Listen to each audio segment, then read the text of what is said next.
Welcome to Lyve Talks, a podcast by Lyve, a tech and logistics company headquartered in Abu Dhabi.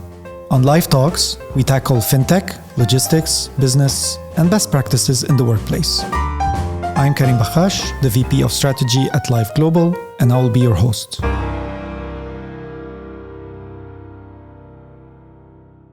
Welcome to a new episode of Lyve Talks. Today's topic is going to be about content marketing and communication strategy. With me today is Natasha Hatherall, the founder and CEO of TishTash. Do you want to maybe introduce yourself first and we can take it from there? Thank you for having me. I'm Natasha. Everyone calls me Tash. And I own TishTash Communications. We're one of the largest independent communications agencies in the GCC. We've been around for 12 years. We do the whole spectrum of communication from traditional PR, design, branding, content creation, all types of digital marketing, events and lots more. We represent a lot of brands you're going to be familiar with in the region, from the likes of ASICS, Victoria's Secret, Bath & Body Works, Gibson's, and plenty more.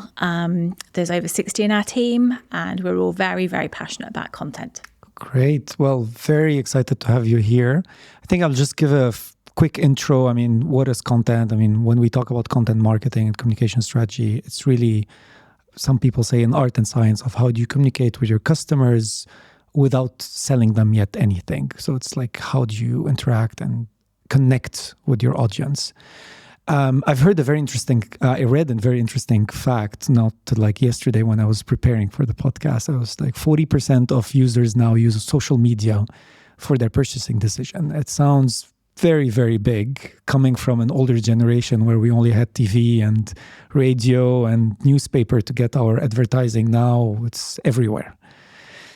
So maybe we can just start on the basics. Like, what are all those channels that exist nowadays to communicate and connect with your audience?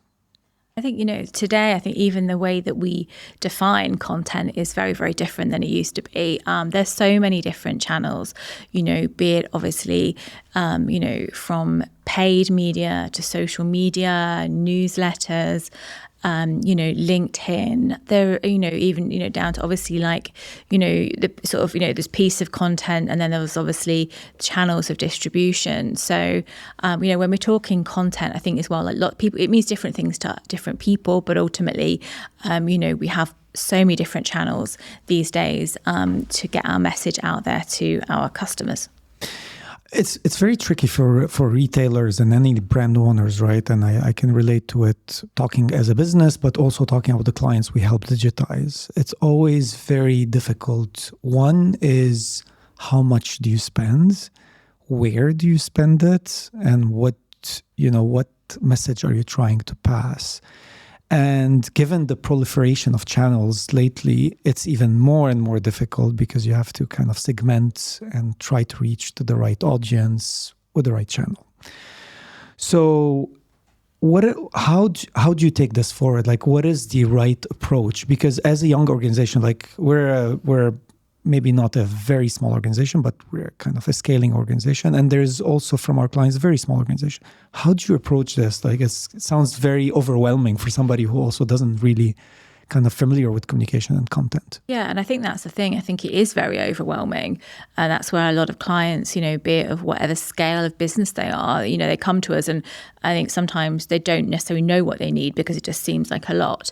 Whatever client we're working with on any sort of size or type, I think, I'm very, comes down to foundations, right? So whatever you do, I still believe, you need to have a strategy and you need to have a plan, and you need to know why you're doing something. I think sometimes, it's, when we went through the years of like, you need to be on social media, and that was like the buzzword. And I feel like now content marketing is coming around to everyone's like, I need to do content marketing, but actually either they don't know what it means, or there's like a lot of misconceptions, or it just means a lot of things. And so which bit of content marketing? So I think, you've got to know, have a strategy, have a plan. Ultimately, you need to know who it is your audience is, because you can only, when you're actually looking at then what channels you use, depending on who your audience are, you'll use different channels. So I think a lot of it is it still goes back to the old fashioned principles of marketing, but obviously, in terms of new media and new ways of marketing.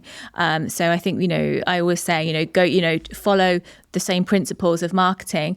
Have a strategy, have a plan. Who are you talking to? Then you can work out who that audience or multiple audiences, what are the best channels to reach them? Because obviously, if you're a business to business brand, it's going to be very different. Maybe obviously things like, even your database that you'd be emailing with, obviously LinkedIn might be a core channel, versus if you're looking at a consumer brand, maybe mum's your target. And obviously, as we know, the kind of mum audience, actually their propensity to buy after seeing on social media is even higher than a lot of other groups, because I think a lot of it is with mums in particular, it's word of mouth.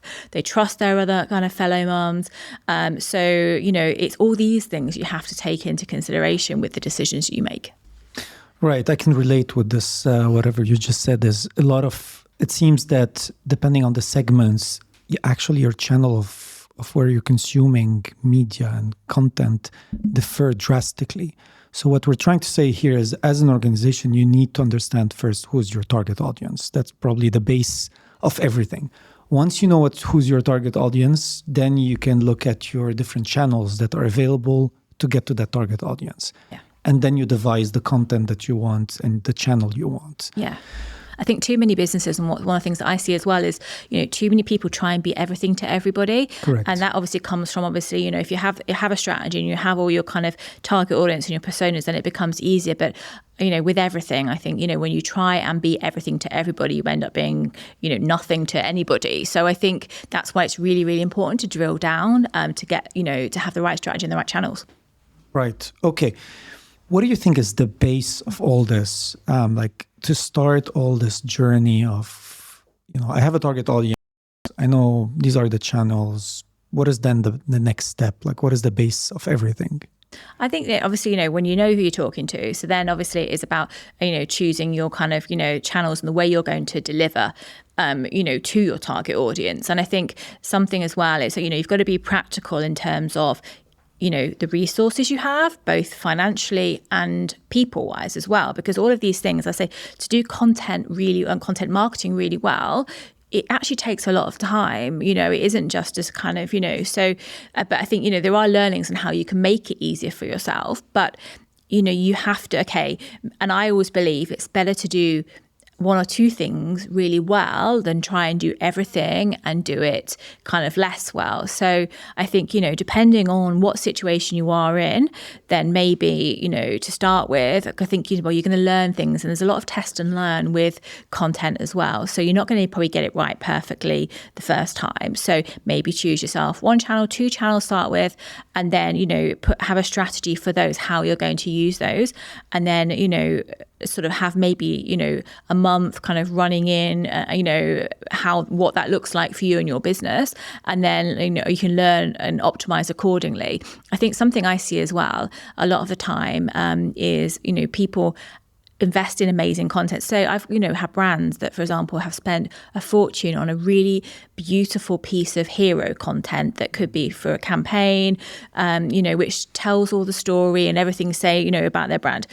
Maybe, let's just say maybe spend $300,000 for example, on this beautiful video. And then they fall down because actually they haven't thought enough about the distribution. And ultimately, that piece of content really is only going to be as good as people, who sees it and the eyeballs on it. But then, so I think, you've got to make sure that whatever you have is maybe your sort of hero piece or your piece of content that's got eyeballs and that's got visibility. So even, for example, if you're, putting it on, say, LinkedIn, for example, it could be as well, like your employees, for example, are also some of your best kind of ambassadors and content sharers. So having a strategy internally with maybe your team as well. So then they share content that then distributes to their audience. So using even, for example, are you going to boost and amplify LinkedIn ads to reach a new audience? have you got, obviously LinkedIn works really well, obviously Google and search and it all feeds into the way, online search these days. It's all very interlinked. So, how does that feed in with your LinkedIn your Google and search strategy? Because then, if you've got, you're working on your SEO as well, then obviously you can optimize that. So I think it is all about, you've got to work out what you're going to use, but then how you're going to use to get visibility. Maybe something we didn't maybe mention at the beginning, but I'll just go back to it, is what is the relationship of content with brand strategy? Is it the same thing, or is it actually one comes before the other? Because there's usually some confusion from a lot of brand owners saying they think, brand, this is the most simplistic thing I heard, is brand is a logo and then content is social media. And just wait, why is nothing happening? I'm just oversimplifying it. No, but people do think this, and that's why, I think that's why then when it doesn't work. So correct. They ask the question, it's like, why didn't it work? Well, maybe you skipped a few steps. But can you just explain that really the link between the brand strategy and the content communication strategy? Or is it maybe just one and it's actually completely interlinked? So ultimately, when you're talking about a brand is so many different things. It definitely is far more than a logo or any, brand colors. The brand is, every brand has, values, it has personality, it has a story. You think about the best brands in the world and, they all have a really, really strong narrative and messaging. And, so that is, so you have your brand, which obviously stands for something. Ideally, if a brand is done well, that should have, it should emote something from the audience. And then obviously when it comes to, obviously you use your content and the channels to get them, to communicate the messages about your brand, which are consistent with your core essence of your brand. Good. Okay. So it's very important for people to understand that there's a brand first that needs to be put in place before they move into content, because a lot of the people might think, oh, I'll just skip this. I'll do something very quickly and I'll just focus on my content. So really, you've got your brand, and then from that, you should have a strategy and a plan for that brand. And then comes the other side, obviously the channels and how you distribute to eyeballs from that brand. Perfect. Okay, good. I just wanted to make that really link so people to understand that it's actually two distinct things and one does not work without the other. Yes. You mentioned something important while you're talking as a story. Brand gives a story. Obviously, content also gives a story. Can you explain how storytelling is so important in all this marketing and communication? I think, if we all look at and think about the brands that really we all feel something for, I think, they'll all have, there will be a story, there'll be a message, something that really resonated with us. Even if you look at kind of like in the most simplest, I always think about sometimes, some of the holiday adverts and everything for key brands you see around the world, everyone looks forward to them every year because obviously they relate to the brand, but then they take you on the journey through, something that that makes you feel at the end of it, you come away feeling, in the run up to the holidays, that you feel very warm and fuzzy. And the best brands have very, very effectively, communicated who they are and got people to buy into and resonate with who they are. This reminds me of a very old ad they used to pass during a holiday period. It was for a beverage, and the song was made to link to the beverage, and it's a holiday song. Yeah. And so every time I think about the song till now, I still remember the beverage, even though it's completely from maybe 20 years ago. And you probably still smile as well. Yeah, of course, because it reminds me of the holidays. Yeah. So it's very interesting how, storytelling becomes very interlinked with a lot of those brands. Okay, maybe if we move to kind of, it's all good when we talk about it, like in theory, you do this, you do that, but everybody does mistakes. Let's maybe talk about most common mistakes. And if you can give examples, that would be even great. But let's, talk about some of the mistakes that retail brands do. Yeah, look, I think some of the things I've even touched on already, I think, not having a plan and a strategy, I think then you don't know where you're going. And, so I think that is a basic, not having, that. I think using obviously the wrong, if you don't know who you're talking to, it's, or you're not clear enough, then you probably will use channels that don't reach your audience. I think that's something that we see a lot, and sometimes I think sometimes everyone's, I need to be on TikTok because everyone thinks they need to be on TikTok. And then when you're like, you're actually is your audience on TikTok? And then the reality is it's probably not a core channel, but actually there's two other channels that actually are far more effective at reaching their audience. That's where they should be focusing their time. Of course, if they have extra budget and, they want to, then, and it reaches a small proportion, then by all means, go and try that. But I would always say get your core channels working well before you obviously go and try something which is probably, less going to resonate with your audience. I think sometimes people, you see it with everything, even when Instagram started, everyone jumps on it because it's a new thing. And it's, is that the right channel? Is it the right way to reach your audience? I think as well, I think the thing with content as well is it is test and learn. So there are going to be, you are going to make mistakes or you're going to have to kind of tweak things along the way. And I don't think there's anything wrong with that. But I think it is, as long as, if you really have got your basics and you understand why you're doing it, then at least you're kind of semi-way there. So what we're trying to say is don't follow trends, like social-driven trends saying, oh, TikTok, let's just put money on TikTok, but you don't even know yet if it works for your channel. Yeah. That's what we're trying to do. What's right for your audience correct. And your consumer. Correct. Don't just jump on something because it's trending and everyone says you should be there. We've been talking a lot about latest social media or digital media, but we tend to forget a bit about traditional media. Are we now saying that, 80% has moved completely to digital and traditional media is only being used by huge brands, government, and I don't know who else, but it seems to be kind of gone to the past. Is that what's happening? Look, I don't think, at the end of the day, I would say it's probably 60% of my agency is still traditional media. Right. And it is important and there is a time and a place. I think, we still find some people still today do, take in a magazine or a page ripped out of a magazine to a pharmacy for a product. So there is still, and I think for a lot of brands, there is still that credibility for being in print or being in top tier media. I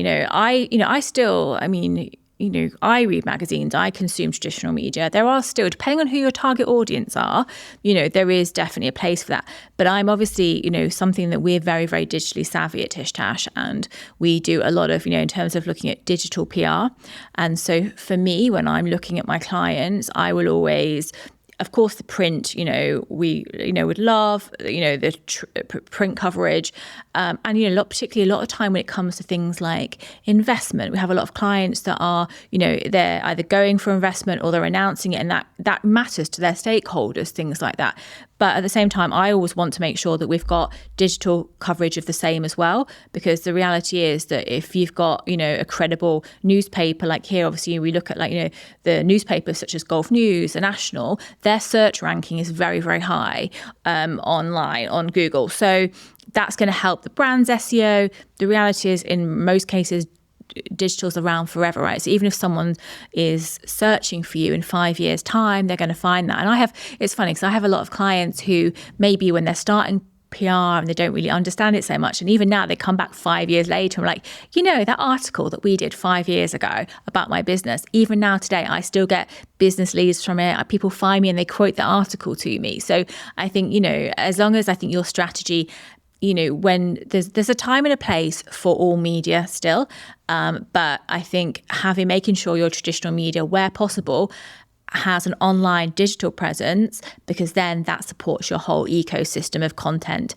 and that helps the distribution as well. So then that will feed into, ideally you want to try and make sure you've got a backlink as well from that article. Of course. But then that's not always so easy as well, because not every media outlet will do that. But I'm just saying it closes the loop in terms of everything. Correct. No, and we can, as an organization, relate as a young organization, as you grow, the more you're mentioned in traditional media, in digital, the more your credibility goes up with future clients and existing clients that are happy to be associated with you. Because people Google you. Yeah, that's the thing. But where is the exactly. first place? Right? I think now it's, mind you, it's not even like social. Like a lot of times people say social media is the first place people look at you. No, but it's Google. I think it is, Google, then it's social. But both ways, they're both digital channels. So, Correct. yeah. Yeah, that's the first place. And the first thing that will pop out if you search an organization name is articles that are published in traditional media. Exactly. And you look at how credible is that source, Correct. right? So you go down. And so it is really important. Correct. Okay, so as a summary here, traditional media is not dead. Definitely not dead. Evolving, and actually Correct. we'll find that the good thing with traditional media is that they're evolving too. So, you're getting more potential coverage because you get the traditional, you get the online, you get their social media. Generally all media's got LinkedIn now and they've got all the different channels. So actually for one piece of interview, one piece of content, you can actually end up getting 5 pieces of content. So it's Correct. actually great. And I think it's important in the maturity of or the scale of the organization to know what to use. Obviously, as an organization, we're not going to be going and doing traditional media on the streets or like big billboards because we're not there, right? We're not a brand that needs to be out there yet, or it's also very expensive. But we can go to traditional media and do the content, right? That will help us indirectly without having to really pay the traditional media, like those newspaper, anything, because they want also content that they want to publish. So it's a win-win situation in general. And right? that's why it's traditional PR. It's, I say, obviously, I'm very, I spent my career in it, I'm very passionate about it, but traditional PR is so much more economical way of marketing for brands than obviously traditional media where, whereas for one, say, for example, agency fee, you can get maybe 10 pieces of coverage Correct. versus you'll go and spend on one billboard, one Correct. press advert, Correct. and it's a lot more expensive. And we talk about this a lot internally, right? And how much we want to push more onto articles and interviews and content more than just, sometimes like just putting in advertising. Because we actually had a lot of leads coming in only on these being published. So for example, we get, let's say the National here in the UAE, they write an article about us. It could be on anything.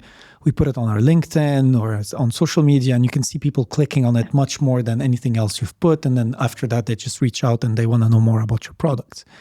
So Consumers are savvy, I think everyone can generally see the difference between an advertisement versus, an article. So, even now on social media, I think, looking at that content, consumers know the difference between influencers that have been paid to do something. So that's why generally, the value of when we're looking at it as an agency is a very crude metric in terms of PR coverage. So if you had the same size of coverage in a magazine versus an advert, the PR coverage is roughly always valued about 3.5 times the value of the advertisement because that's, it's got much more impact with the end user.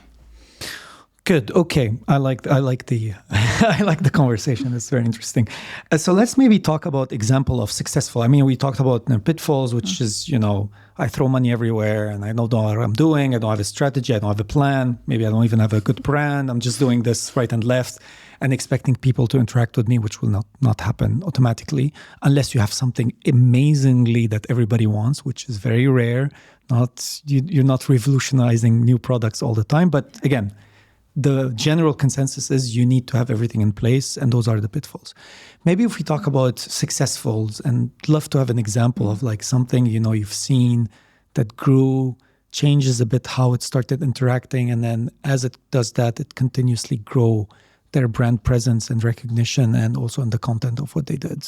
Yeah, I mean, I think if we look at first on a sort of more of a kind of, global brand level, I think it's always good to kind of look at kind of those that really, really lead the way.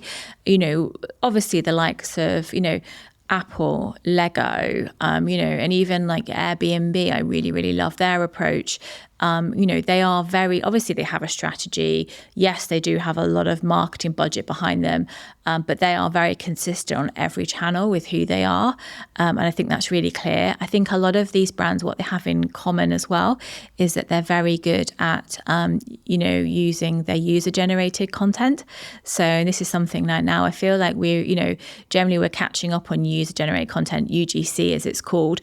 So these are brands, like if you look at Lego, for example, I think we've all probably have a really, we think of Lego and we think about it, it's got really good childhood memories and, that creating that sense of achievement. And I think that, there's so much content that's created by mums or, by families, and that gets, used through, that threads through. And I think they're very good at using their, consumer content in their platforms. Likewise with Airbnb, for example, pretty much all of their content is user generated from people staying in properties and people and they're people that own the properties that rent them out. And so not only obviously, they've got a clear strategy, but they actually reduce their costs of content creation, which actually is always a big barrier for brands, and they use real content. And then, so I think they've done such a powerful job using that. And I think, I think it really is, right strategy, the right channels, and then also really using other people's content really well that really brings it together to a really beautiful ecosystem.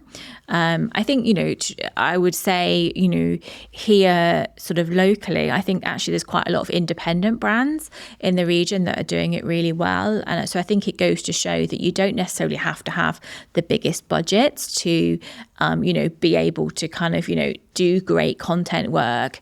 We look at even, sort of Al Nuami Collective, that's a local Emirati, fashion designer and print designer. And I think she's, all of her channels are really, really spot on. She really speaks to her audience. We've got a lot of, I'd say, local fashion brands or local, even the likes of kind of, Giving Movement and El Couture. I think they've got a very clear direction and strategy. They're using the right channels, but then they're also using a lot of their audience content as well. Maybe if you can explain it a bit more, maybe I'm not familiar, but this user content, generated content. User-generated content. Can you give an example of what exactly is? Is it like a review that you take and talk about it? So if you're a brand, for example, say, you're doing your social media channels. So you're actually like maybe investing in photo shoots and you're doing, you're making your own videos. Obviously, that's your own brand content. Now, a lot of brands now, because it is really expensive to do, like I think we do a lot of for clients, all of their content. And by the time, you've done, photographer studios, model ops, everything and all the editing, it's expensive.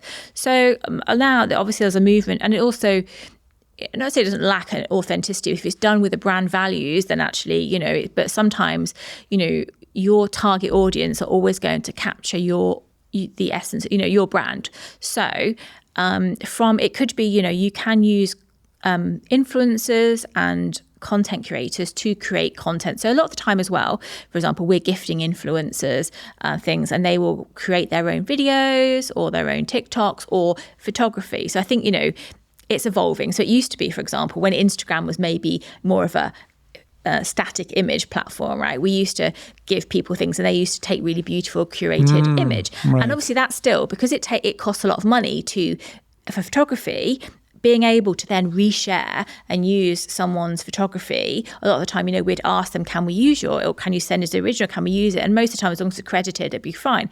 Now, obviously, we've moved on. It's video. It's kind of, TikToks, and it's all like, it's sort of more interactive. But that ultimately is somebody else's content curated for you that then you use on your channel. So it's about, you can then obviously share it and use it on your own channel, but then they're also doing the work for you by sharing it on their channels.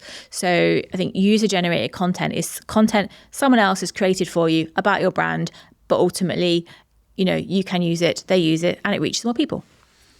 Okay, so then if I go back to the example of Airbnb, it could be an owner of an apartment that talks about his experience and then he just shares the video. Yes, it could be, for example, it could be like, so say you're renting out your, you'd be like, okay, maybe you'll do some videos, or maybe you'll take pictures and you'll share them on your social, like here, rent out my, whatever, here's the link. Likewise, if someone goes and stays in a really, think about it when I think a lot of us like to go and do Airbnb now to have a more of a personal and homely experience. So people, wherever they stay, they're like, I'm staying in this great Airbnb, tag it in, and then they get access to that content as well. So it's coming from multiple, prongs. Right. But then, so you can aggregate the experience up for both, from users and obviously kind of renters. It's getting someone else to do the work for you. Interesting. Okay. Good ideas for especially companies that don't have, big budgets, because as you said, it's very expensive to do own video content. It's not an easy budget. And look, UGC is actually a full-time job for people now. There are people, we get people, apply to work with us as UGC, creators. So it's not to say you necessarily won't have to pay these people. It doesn't cost nothing, but a lot of the time you can do it a lot more affordably than, doing your own. And then also, sometimes when you do your own content, everything kind of like maybe looks the same or has. And I think it's really, when maybe you've got different target audiences, it's good to see it from different lens and different kind of peoples. And I think it brings that rawness that people really resonate with as well. They don't just want to see it from the brand owners. They want to see other people's emotions and experiences as well. Interesting. Okay, good. Maybe if we look a bit kind of on the future, like what kind of latest trends or future trends you see happening for content, marketing and communication? Is there something new that you see developing and becoming more and more prevalent? I think, we all know, technology, our industry has been affected by technology. I think probably, we're all affected by technology and where things are going. Obviously, AI is a massive area. It's something that I belong to, the PR associations of the Middle East, and we've got working groups on AI, trying to work out where it's going for our industry. And it is really important. I think the other day I was in a meeting and someone was talking about they were doing their first like 360 marketing campaign solely using AI, which semi blew my mind. And then it really has got me thinking this week about that. But, I don't think we're all going to be replaced by AI. I'm very passionate about, but I also do think it is going to change the way we work. So there will be a day where you can, in whatever platforms and tools we have in AI, it will be like, produce me, 100 pieces of content from different perspectives, and that will happen. So, whilst we may be a little way off that, I think AI is definitely going to revolutionize the way we create content. Yeah, I tried some of these online tools now that you talk about it, because you're interested. You see all these things, AI will replace content, AI will replace video. So I went into these tools. I don't even remember, and I don't want to promote any of them anyways. But I went in, and some of them you write a script, and then it will auto-generate a video for you that is based on the script that you're given. Obviously, it's a bit rudimentary and not very creative yet. But the trend seems to be there somewhere. You can imagine where it's going to get to, right? So the same thing on content, which they took it even a step further, is they said, okay, you can write the topic, and you can tell ChatGPT or any of them, create for me 500 words content about this topic and talk about this. So they write the topic, but it looks a bit too robotic. Let's put it this way. Now, where they take it as a step further is there's a button, not in ChatGPT, I've seen this tool, where it's make it human. Yeah. And then what it does, it reads your own articles that you've uploaded, and it kind of makes it more look like your own. Yeah. But again, it's trying to read some things you wrote. So you can't start from scratch and make it human because it has to read something. But it gives you, again, some ideas of where this might be heading, which could be good and bad, right? From the good is it makes, budgets easier for like brand owners. But the bad is, are we killing creativity? Somehow. And I think, when I think everyone started talking about AI, I think I was very much, I love writing. I've grown up, maybe I'm a bit older, and I was like, no, I'm refusing. And now I think, they say that I think if you're not looking at how AI is going to affect your business, then your business will probably be dead in 5 years. So now, obviously, initially I was kind of even running an agency, a lot of my team are early 20s graduates. And to them, AI and ChatGPT is very much something they've got grown up with through university, And so there was me having my policy of no AI, to realizing that actually that's not the way, it isn't, that's not practical. So now we've got guidelines in place. I'll be honest, I'm still I probably am a bit more behind, but I put in playing around. I did my own biography, for example. I was like, okay, write my biography. And I was genuinely stunned. It was a really good biography. Yeah. And so I think there's a place for everything, right? And now it's like, okay, by all means use things, right? Because I do think, and there's some statistics, I think that if you actually use AI and ChatGPT, I think you're getting a 70% better content. But the thing is not to just do it and hand it over, right? You Correct. still have to. Correct. I know that there's things I've been doing, just to even look at make sure you've like covered off all things. So I think like the apps like Humanize, for example, which actually, you know, it is actually taking it a step further and doing great. I think you've got to kind of still the human is still really important, right? So maybe it's got the bones and it's helped you, but really, you know, I would still go in and edit and actually, you know, Correct. get that to where it should be. But that is definitely, that's where we're going. But I think something that I think still makes me, you know, I'm in a people business. I love people. And I think even with all of this data, like what is really the research and insight that's coming out is still about people still buy people. Correct. And particularly, I think in the last 3 years since COVID, that was one of the things that came through, that one of the biggest surges that we've had in the agency is for profiling of business owners and entrepreneurs and the whole personal brand, which is all about human. And now, you know, I think when they're talking about content as well, it is the kind of conversation about community is, you know, really important, because ultimately, yes, you are, you know, you're taking pieces of content and you're sharing them, but ultimately a lot of it is very community based, and be that on, you know, social, be that, and so there is still that desire there for human connection and community. And so I like to think that doesn't mean that we're just all going to be replaced by robots, because that ultimately that's where I don't also believe it. But again, maybe we're from an older generation. I know. I say that a lot as well. Like, you know, maybe I'm just old, but I like to believe that, you know, we still want each other. All right. Maybe as some closing suggestion, you know, what do you recommend, you know, for brand owners to stay ahead and relevant to audience? What is kind of like, you know, something that comes top of your mind? I just think don't do what you've always done.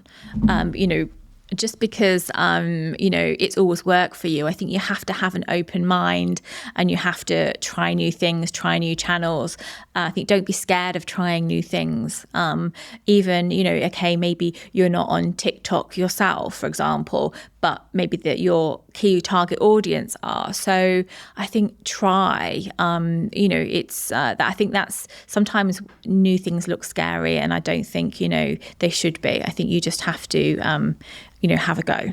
Good. Well, listen, it was a very big pleasure having you here on our podcast. Thank you. Thank you for making the time. And until then, see you next time on the next episode of Lyve Talks. Thank you.